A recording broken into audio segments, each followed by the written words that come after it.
سلام، وقت شما بخیر. در مورد قسمت دوم نوشتن استراتژی معاملاتی میخوام صحبت کنم که بحث مهم مدیریت سرمایه هست.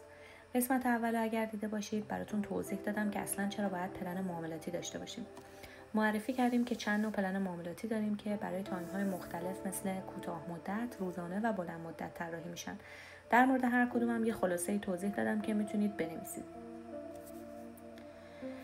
چطور پلن معاملاتی بنویسیم؟ اولیش اینه که اهداف خودمون رو تعیین کنیم.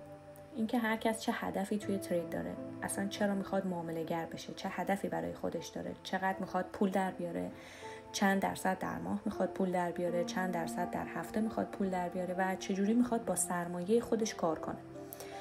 در مورد بعدی تحلیل بازار و زمانهای مناسب برای ورود رو مشخص کردیم. اینکه خب شما باید یه کلیتی از بازار رو بدونید، یه اطلاعات بیسی در مورد بازار باید بلد باشید.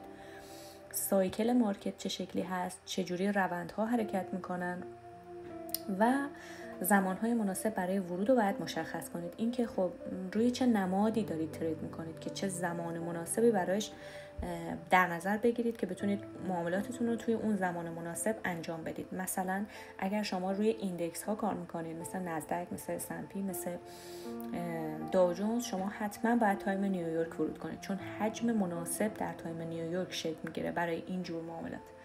اگر که میخواید روی یورو کار کنید میرید توی تایم لندن. اگر که میخواید روی پوند کار کنید میرید روی تایم لندن.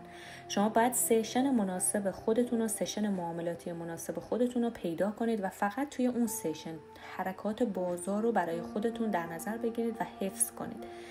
تمرین کنید و بک تست بگیرید. مورد بعدی مدیریت سرمایه و ریسک رو برنامه‌ریزی می‌کنید و در نهایت از معاملاتی که انجام میدین برای خودتون مستندسازی انجام میدین. اینکه از هر معامله‌ای که کردین حتما باید اسکرین شات بگیرین که بعد از هر ماه، بعد از هر هفته، حالا بسته به اینکه خودتون چقدر مسئولیت پذیر باشید، معاملات گذشته‌تون رو بررسی می‌کنید و ایرادات خودتون رو پیدا میکنید، نقاط قوت خودتون رو پیدا میکنید که بتونید توی تریدهای آیندهتون ازش استفاده بکنید.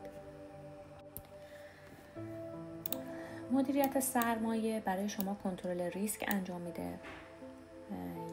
بچه‌ها بدون مدیریت سرمایه یه ذره بزرگ میتونه کل سرمایه شما رو از بین ببره. ولی اگر که کنترل ریسک داشته باشین حتی با ضرر میتونین دوباره به بازی برگردین. ثبات روانی برای شما ایجاد میکنه. اخلاقایی مثل ترس و طمع رو کنترل میکنه. با آرامش بیشتری میتونید معاملاتتون رو انجام بدین و همینطور میتونید برای معاملات بعدی سرمایه‌تون رو حفظ کنید. توی مورد اولم بهش اشاره کردم توی کنترل ریسک.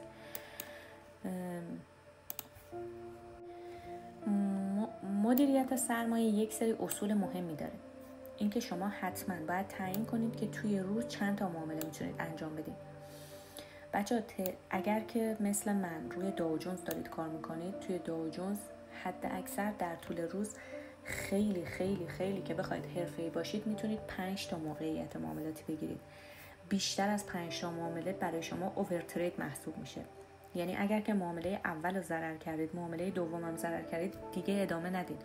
اینکه تعداد معاملات روزانه‌تون رو مشخص کنید. به نظر من اگر روی داو جونز دارید کار میکنید یا روی هر نماد دیگه‌ای، در طول روز بخواد موقعیت ورود به معامله بده، بین 3 تا 5 تا ترید خوب میتونید شما بگیرید. اگر بیشتر از این مقدار شما دارید در طول روز ترید میکنید، اوورترید محسوب میشه. بهتره که لبه معاملاتی خودتون رو پیدا کنید، تریدینگ اج خودتون رو پیدا کنید و فقط روی همون نقطه ورود کنید. مثلا الان میرم روی چارت براتون یه توضیح بدم. ببینید بچه‌ها، من قبلا هم توی استوری براتون گفتم من تخصصی روی تریدینگ رنج ها دارم کار میکنم. یعنی بیشترین معاملاتی که میتونم توش سودده باشم، برام سودآورتر هستن، معاملاتی هستن که توی تریدینگ رنج انجامشون میدم. این لایو بازاره. ببینید مثلا لبه معاملاتی من توی تریدینگ رنج ها، این الان چارت داو جونز تایم فریم 15 دقیقه هست. بچه‌ها ببینید، یه برخورد، 2 برخورد، 3 برخورد، 1 2 تا 3 تا. من توی تریدینگ رنج ها معمولاً 1/3 بالایی رو برای خودم نقطه سل در نظر میگیرم و 1/3 پایینی رو برای خودم برای معاملات بای در نظر میگیرم. اگر دقت کرده باشین اینجا چندم میشه؟ تقریبا 30 ژانویه. معاملات 30 ژانویه رو ببینید، نقاط ورود منو میتونید تشخیص بدین. یا مثلا توی اینجا 31 ژانویه، دقیقاً اگر اشتباه نکنم من اینجا ورود کرده بودم.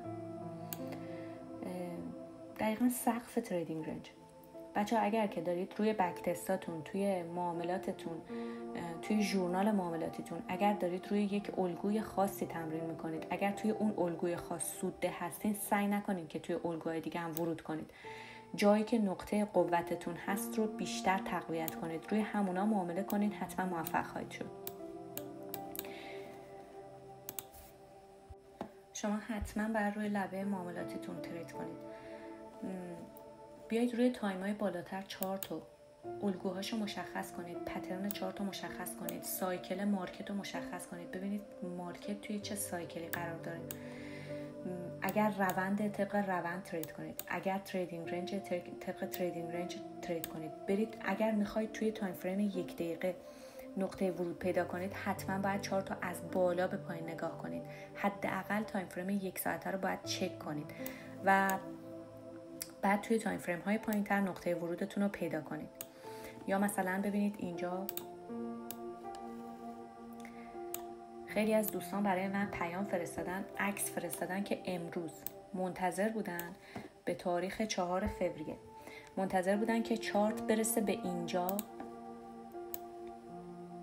و بعد اینجا یه نقطه ورود بگیرن و لانگ بگیرن.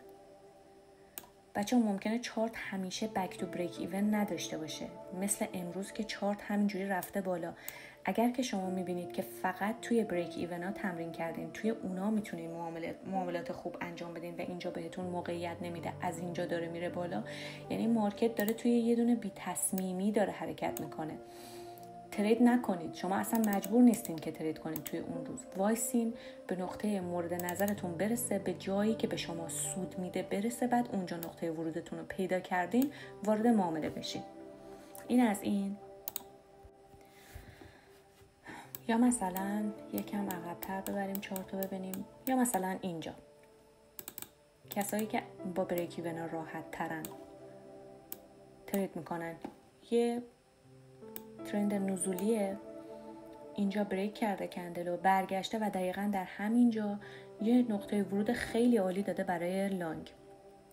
شما وقتی که روی این استراتژی کار کردین، اینجا بهتون نقطه ورود فوق‌العاده میده، وایسین تا همین شکل بگیره بچه‌ها. اینجا حد اکثر استاپ شما میشد، اگر که اینجا ورود میکردین حد اکثر استاپ شما میشد چند پیپ؟ 40 پیپ. 40 پیپ استاپ روی اولین ناحیه هم که شما میخواستید ببندین که تقریبا اینجا میشد معاملتون رو ببندین. اولین ناحیه‌ای که میخواستید ببندین دیگه به لبه معاملاتی شما برسه. برای بچه‌هایی که روی بریک ایون ها کار میکنن، علاقه دارن که روی اون بریک ایون ها ترید کنن، اگر که شما صبر کنید الگوی شما لبه معاملاتی شما برسه، شکل بگیره، اونجا ترید کنید، خیلی ریوارد بالاتری میتونید بگیرید تا اینکه بخواید مثلا در طول روز 10 تا ترید فست اسکلپ بگیرید. به نظر من یه ترید خوب بگیرین ارزش داره که حتی یه هفته ترید نکنید، صبر کنید به خاطرش تا اون شکلی که شما توی بازار براتون موفقیت آمیزتره رو براتون بازار به وجود بیاره. روی اولین ناحیه هم که می‌خواستید ببندین اینجا هست. ببین اینجا هستش. ببینید بچه‌ها چه ترید خوشگلی میشد. اینم از این. بریم سراغ مبحث بعدی. یه سری نکات دیگه ای هم هست که در مورد مدیریت سرمایه و پلن معاملاتی بعد بهتون بگم که اینکه بچه‌ها یه ذره انعطاف پذیری داشته باشین. خیلی به خودتون سخت نگیرین که مثلا میگین که من اکانتم $1000 چه اینجوری شد، $1000 میخوام 1% رو ریسک کنم که میشه $10. اگر این مبلغ استاپ شما مثلا شد $13، اشکالی نداره، به خودتون سخت نگیرین که مثلا بگین که نه حتما من این $3 از دست دادم، یه دونه ترید کوچولو دیگه بعد بزنم $3 جبران بشه که فقط 1% ضرر کرده باشم یا ریسک کرده باشم. آره رعایت کنید، سختگیری داشته باشید، ولی یه جوری نشه که براتون فرسایشی بشه. در واقع وسوسه برای جبران ضررتون نداشته باشید. هر چند وقتی بارم قوانینتون رو آپدیت کنید برای خودتون، بسته به اکانتتون که چقدر ازش مونده، چقدر ضرر کردین، چقدر سود کردین. و از نظر من استراتژیتون رو بعد از یه مدتی 2-3 ماهه ببرید توی حساب ریل که شرایط واقعی بازار رو تجربه کنید، چون شرایط واقعی بازار خیلی متفاوته با شرایط دمو. اونجا احساسات همشون واقعی هن. ترستون، طمعتون، جبران ضررتون، وسوسه‌هاتون همش واقعیه. و اگرم که دارید میرید توی حساب ریل، حتما حجم رو کم کنین، به استراتژیتون پایبند باشین و همونطور که چند بار گفتم برای خودتون یه ژورنال معاملاتی تهیه کنید و حین ترید هم سعی کنید که با آرامش ترید کنید. حتما همونطور که گفتم تا به لبه معاملاتیتون نرسیده ترید باز نکنید. حتما طبق استراتژی باشه که بک تست گرفتید و حتی کوچکترین شکی هم دارین ترید باز نکنید. حداقل 2 تا 3 تا دلیل پرایس اکشنی برای خودتون پیدا کنید برای ورود به معامله. به قول معروف دنبال هر دلیلی باشید که به ترید ورود نکنید. صد خودتون رو بذارید، نه که به ترید ورود نکنید، به هر تریدی ورود نکنید. به بهترین حالت استراتژی خودتون رسیده باشین، به بهترین حالت الگویی که همیشه برای شما تکرار شونده بوده و سودآور بوده برسید توی مارکت که بتونید ترید باز کنید. همین. امیدوارم که این مطالب براتون مفید بوده باشه. آرزوی موفقیت دارم براتون. هر سوالی هم که داشتین میتونید توی کامنت ها بنویسین، من حتما جواب میدم. روزگارتون خوش.